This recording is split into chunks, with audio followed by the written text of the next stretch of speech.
Hello everyone, I am Shalini Singh, Assistant Professor in Department of Commerce at GEMS Engineering Management Technical Campus.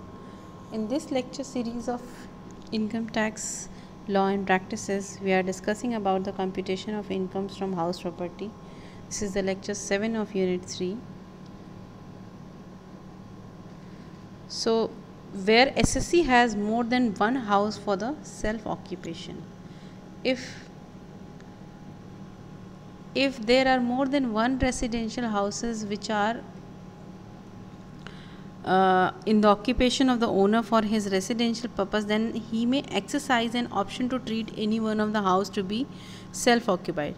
The other house shall be deemed to be let out, and the annual value shall be the sum for which the property might reasonably be expected to let from the year to year.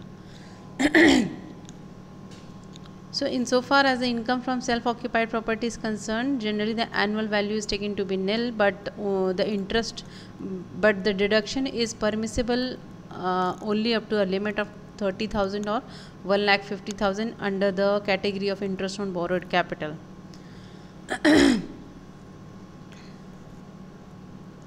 So, deduction in respect of one self-occupied house where the annual value is nil.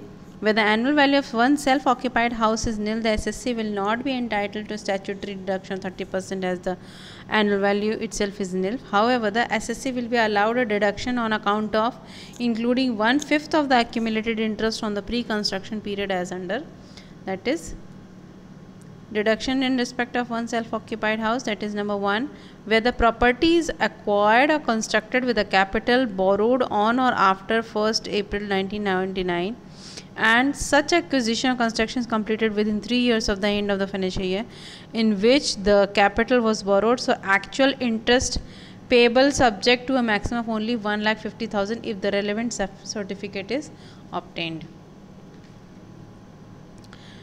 Secondly, in any other case, the borrowed if the interest is borrowed for repairs or renewal or condition mentioned, then condition mentions are not satisfied, then actual interest payable subject to a maximum of 30,000 will be allowed as deduction.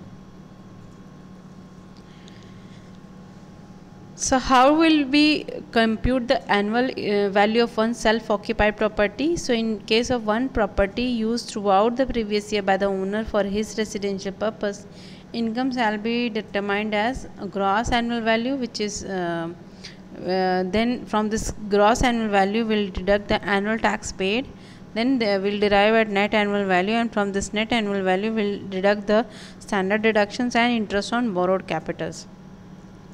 After this computation will come to the point of income from self-occupied property. Some special provisions are provided under the computation of income from house property. So, the special provisions when the unrealized rent is realized subsequently. When any rent could not be realized and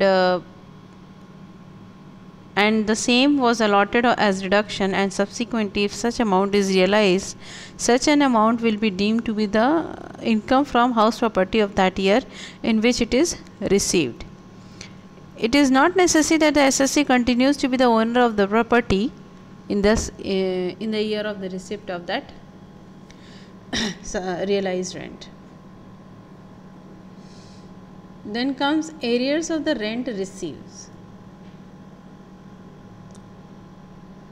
So, in unrealized rent subsequently which is recovered would be taxable in the year of receipt, and it has been mentioned earlier that basic requirement for the assessment of property income is the ownership of the property. So, however, in case where the unrealized rent is subsequently realized, it is not necessary that the SSC continues to be the owner of the property in the year of receipt also. This is defined under section 25 subsection AA. Then arrears of rent, which is described under section 25B, when the owner of the building receives arrears of the rent from such a property, the same shall be deemed to be the income from house property for the year of the receipt, irrespective of whether or not the SSC is the owner of the property in that year. That is, 30% of the receipt shall be allowed as deduction That is standard deduction. 30% of receipt shall be allowed as deduction towards the repairs and collection charges, etc.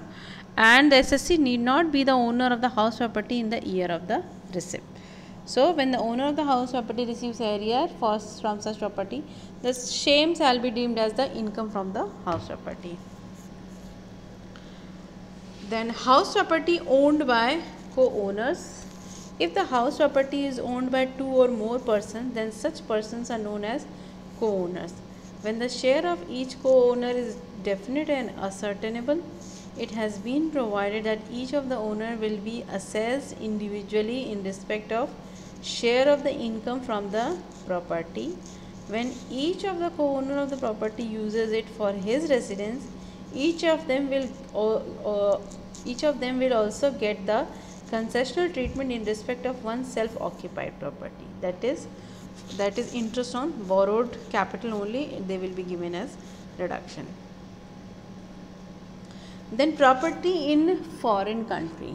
In case of a resident in India, income from property situated in a foreign country is taxable, whether such income is brought into India or not.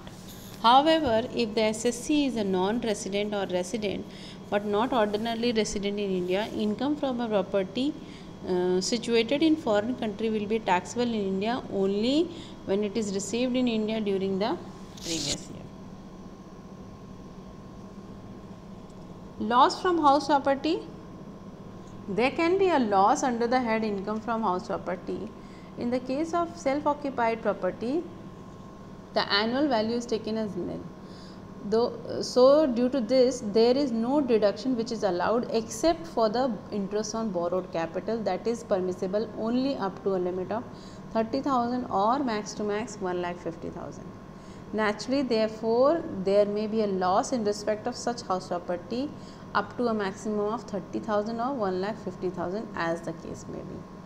So, being annual value treated as nil in case of self-occupied properties, so the deductions are basically not allowed, only interest on borrowed capital is permissible, and that too depends upon the case.